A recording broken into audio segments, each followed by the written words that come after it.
तो हाथ दहनम कहा जाए पर एक पीछे के कारण है कान ल कथे श्रुति।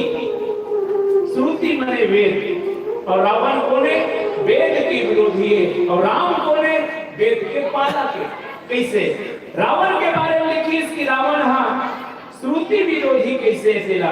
रावण के चारों तरफ एक ठना लाल रही सजनो रावण का कहा है जेहि विधि होई धर्म निरमूला सो सब करहि वेद प्रतिकूला।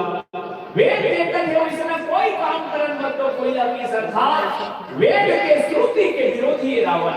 और राम कौन श्रुति से तू पालक राम तुम जगदीश माया जानती। भगवान राम श्रुति के पालक है, वेद के पालक है। देखकर से देवी खैंची सरासन श्रवण लगी और बुराई है केवल आंखें टहले नहीं कान टहले घलवा थे।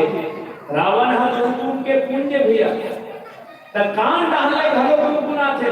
देखकर से देवी कान तक खींची और साधारण अर्थ ये बहान कान तक खींच के मैंने फूल तक खींच के मारी तक एक क्षण बांधी 31 क्षण चली। अब 31 पढ़िया में लिख के देखो कैसे होते होते जाते सब दम लिख में नहीं एक 30 लिख में पहली एक लिख में